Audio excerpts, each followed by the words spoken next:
Alors, est-ce qu'aujourd'hui, ne prendre ne serait-ce qu'un ou 2 kilos est une vraie bataille pour toi? Est-ce que malgré tous les efforts que tu fais, tout ce que tu manges, tous tes entraînements, tu n'arrives pas à prendre de poids? Aujourd'hui, je t'explique pourquoi tu ne prends pas de poids et comment en prendre. Et je vais te montrer comment y remédier avec une méthode super simple et efficace. Donc si aujourd'hui tu en as marre de te péter le ventre et ne pas prendre un seul kilo ou alors prendre 1 kilo mais très durement, alors c'est la vidéo qu'il te faut. Et reste bien jusqu'à la fin parce que je vais te proposer quelque chose pour aller encore plus loin dans ta progression. Alors déjà, la première chose qu'il faut différencier, il y a prendre du poids et prendre du muscle.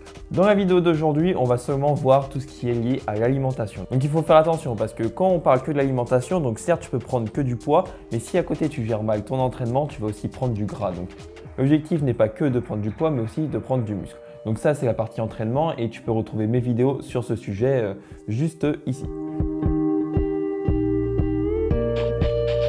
Alors la première question, tu vas te demander pourquoi malgré tout ce que je fais, tout ce que je mange, je ne prends pas de poids. Ce qu'il faut savoir, c'est qu'il y a une équation qui est super simple, c'est que c'est le nombre de calories que tu dépenses dans la journée par rapport au nombre de calories que tu manges.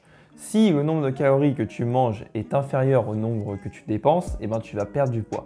Et si tu manges plus de calories que tu n'en dépenses, dans ces cas-là, tu vas prendre du poids. Après, tu vas peut-être te dire, mais moi, des fois, il y a des jours où je me pète le bide, vraiment, j'en peux plus, je mange énormément, mais j'arrive pas à prendre du poids. Comment ça se fait?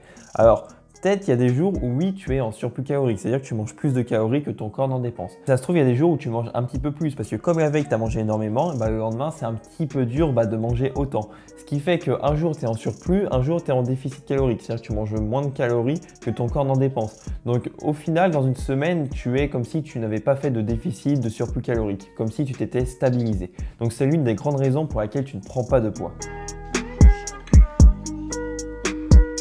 Donc maintenant, il y a deux méthodes pour prendre du poids. Donc la première, ça va être de manger plus de calories, plus que ton corps n'en dépense. Pour ça, on va voir après des petites astuces pour que tu puisses augmenter ton nombre de calories dans la journée. Et la deuxième méthode qu'on va voir, c'est une baisse de ton activité dans la journée. Si aujourd'hui, tu fais par exemple à la fin de tes séances du cardio, bon, tu te doutes bien qu'il va falloir complètement enlever ça.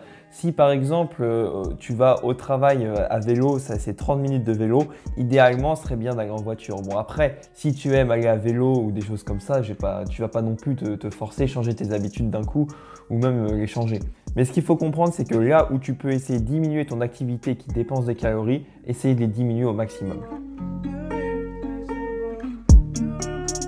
Donc maintenant, on arrive aux astuces pour pouvoir plus facilement manger et ne pas retrouver avec un ventre gonflé où tu as l'impression qu'il va exploser. Toutes ces astuces-là, c'est celles que j'ai pu voir sur moi-même, mais aussi sur mes élèves qui les appliquent et qui du coup peuvent prendre du poids. Donc la première astuce, ça va être l'astuce des petits repas. Donc on sait très bien, si tu manges que 3 repas, ça va être beaucoup plus dense en termes de calories sur chaque repas. Si tu es un maigre et généralement tu n'arrives pas à prendre du poids, tu es autour des 3000 calories. Donc ce qu'il faut faire, c'est que tu vas essayer de diviser au maximum tous tes repas. Par exemple, si aujourd'hui tu en manges 3, tu vas essayer de diviser en 4 repas. Et après en 5 repas, tu vas faire ça progressivement. Mais bon, ça, la progressivité, on va voir ça en fin de vidéo. Le deuxième, c'est le choix des aliments. Tu vas essayer de choisir des aliments qui sont vraiment très denses en calories. Par exemple, si tu prends une dinde ou un steak, tu verras que ta dinde est à peu près à 110 calories pour 100 grammes, là où le steak sera à 180, qui est beaucoup plus dense en calories. Après, je te dis pas de manger tout le temps des steaks parce que la viande rouge, etc., c'est pas très bon pour la santé. Mais ce qu'il faut essayer de voir, c'est d'essayer de manger des aliments qui te permettent d'apporter beaucoup de calories pour peu de grammes. Après non plus, ne tombe pas dans l'extrême d'aller que dans de la junk food parce que ça va pas être très bon pour ta santé. Et donc dans les aliments très denses en calories, il y a des choses très simples. C'est par exemple dans ton riz, tu ajoutes un peu d'huile d'olive. Rien que 10 centilitres d'huile d'olive, ça t'apporte, il me semble, une centaine de calories. Donc c'est énorme.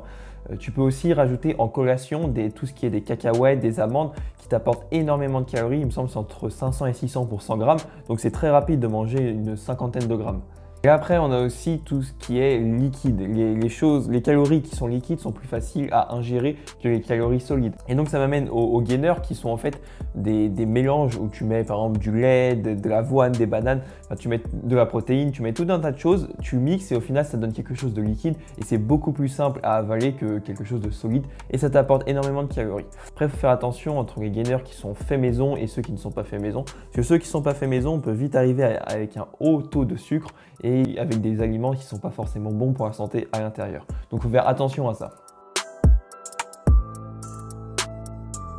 Donc là, voilà, je t'ai donné des conseils, maintenant il va faire attention. Alors tout ce que je t'ai dit, il va falloir essayer de l'augmenter progressivement. Augmenter progressivement, ça veut dire le nombre de calories. Si aujourd'hui tu ne manges que 2000 calories et ton corps a besoin de 3000, ne passe pas de 2000 à 3000. Il faut que tu ailles progressivement. Peut-être pendant une semaine ou deux, tu essaies de manger 2200 à 2300 calories. Après 2300 à 2500, etc. Parce que c'est comme à l'entraînement. Imagine, tu fais aujourd'hui du squat une fois par semaine et d'un coup, tu veux passer à 3 fois. Il y a peut-être des chances que tu te fatigues beaucoup plus et même que tu te blesses parce que ton corps n'est pas habitué à ça. Dans tout ce qu'on fait, il ne faut pas faire des augmentations trop brusques. Dans l'augmentation progressive, il y a aussi le nombre de repas. Si aujourd'hui, tu n'en fais que 3, passe pas directement à 6. Passe à 4 repas pendant 1 à 2 semaines ou 3 semaines, après à 5 repas, etc. Ce que je te recommande, c'est aussi de faire des cyclages. Pour la perte de poids, c'est exactement pareil. Si tu fais trop de surplus, ou alors dans une perte de poids de déficit, au bout d'un moment, tu vas te fatiguer. Mais là, dans notre cas où on a du mal à prendre du poids, ça va être une fatigue de tout ce qui est système digestif, qui oui, après va t'amener à une fatigue générale. C'est pour ça que je te recommande du coup de faire des cycles. Ça veut dire 3 semaines où tu es en surplus calorique et 1 semaine où tu es en maintenance, là où tu vas permettre à ton corps de se reposer. Alors combien de kilos tu dois prendre par mois? Alors ce que je recommande, c'est entre 1 à 2 kilos par mois. Plus tu es une personne qui va être grande et plus tu seras vers les 2, peut-être 3 kilos par mois, et plus tu seras une personne petite et plus tu seras vers 1 kilo. Donc voilà, comme je te l'ai dit tout à l'heure, tous ces conseils, c'est pour prendre du poids. Et si à côté, tu as un bon entraînement, tu vas également prendre du muscle. Et il faut faire attention aussi de ne pas forcément que prendre du poids et du coup de la graisse, parce qu'au bout d'un moment, tu n'auras pas le physique que tu désires, que tu veux. Maintenant, j'aimerais te donner 3 conseils qui peuvent faire la différence et faciliter l'absorption des repas. Alors la première astuce, c'est de faire quelque chose qui permet de t'occuper, quelque chose qui te divertit. Parce que quand on a beaucoup à manger, des fois, on a la sensation de satiété qui peut vite arriver. Mais quand on est occupé, notre cerveau ne s'occupe pas de notre ventre et du coup, on peut manger beaucoup plus. La deuxième raison, c'est parce que aussi, souvent, quand on mange beaucoup, ça dure longtemps. Ce qui peut vite être ennuyeux et au bout d'un moment, on en a marre en fait de manger si ça dure trop longtemps. Mais si tu regardes par exemple un petit film qui t'occupe, manger va aussi être un plaisir parce que tu seras devant un film que tu aimes bien. La deuxième, c'est que à l'inverse de la perte de poids où souvent on dit de prendre des petites assiettes pour avoir l'impression que c'est blindé, là ça va être de prendre des grandes assiettes ou des grands bols si tu manges par exemple du fromage blanc ou des choses comme ça. Parce que comme ton assiette ou ton bol va être grand, tu auras l'impression qu'il n'y a pas énormément dans l'assiette, ce qui va te faciliter de manger un grand nombre d'aliments dans ton repas. Et la dernière astuce, c'est de boire de l'eau pendant les repas. Mais par contre, jamais boire de l'eau avant qui risque en fait d'un petit peu te blinder le ventre et de ne pas avoir faim pour le repas. Après, l'astuce de l'eau ne fonctionne pas chez tout le monde. J'ai remarqué qu'elle fonctionne chez 50% des gens et chez d'autres, en fait, ça va surtout bloquer le repas. Donc à toi de tester, donc tu manges un petit peu, tu bois pour que les aliments passent un peu plus facilement. Mais si toi, ça t'empêche de manger encore plus, oublie cette astuce. J'étais dans cette situation il y a un peu plus de 4 ans et je sais ce que c'est d'être maigre, de ne pas prendre de poids, de ne pas prendre de muscle malgré tous les efforts qu'on fournit. Et tout ça, je sais que ça mine énormément la confiance en soi et notre estime de nous-mêmes. Donc si aujourd'hui tu es un homme maigre d'un niveau débutant intermédiaire qui désire prendre un maximum de masse musculaire pour atteindre ses objectifs, pour être plus à l'aise dans son corps, pour avoir une meilleure estime de lui-même, alors je peux t'aider.